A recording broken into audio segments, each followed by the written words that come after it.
লম্বু channel বানিয়েছি তা প্রায় 6 বছর হয়েছে, তবে এর মধ্যে এত পরিমাণে ভিডিও ছেড়েছি যে আর আমার কাছে ছাড়ার মতো কন্টেন্টই নেই।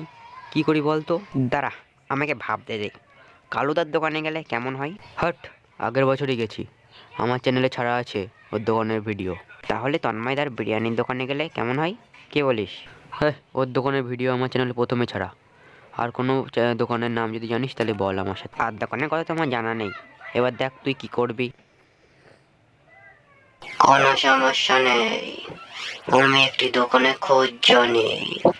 সেটি ভাড়াগঞ্জে অবস্থিত। পারলে সকাল সকাল বেরিয়ে পড়ো।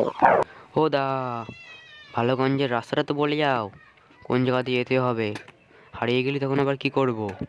যা শালা, সে ফাজিল লোক তো রাস্তাটা বলেই গেল না। বাদ দে, কাল আমার বাড়িতে চলে আয়, ভালোগঞ্জের জন্য কালই বেরিয়ে যাব। নাহলে কারোর কাছ থেকে শুনে শুনে চলে যাব। কোনো সমস্যা নেই, তুই আমার বাড়ি চলে আয় কালকেই। দাদা, স্টেশন রাস্তায় যাবো, দাঁড়াও। বলছিলাম দাদা, আপনারা কোথায় যাচ্ছেন? এই তো দাদা, ভালোগঞ্জে যাব। হঠাৎ তো ওইদিকেই যাচ্ছেন কেন? না মানে মন্টুদার দোকানের খাবার খেতে হয় তো এইদিকে মানুষ, তাই বললাম আর কি। ওই তো আমরাও মন্টুদার দোকানের খাবার খেতেই যাচ্ছি। বুঝলি তো, ট্রেনে ধরতে বড্ড লেট করে ফেলেছি। এখন রাত 8টা বাজে, তাহলে যেতে যেতে 12টা বেজে যাবে। কি হবে বলতো? আমি ভাবছি বাড়ি যাবানি কখন, জায়গা অবধি পৌঁছাই তো তারপরে দেখছি কি করা যায়।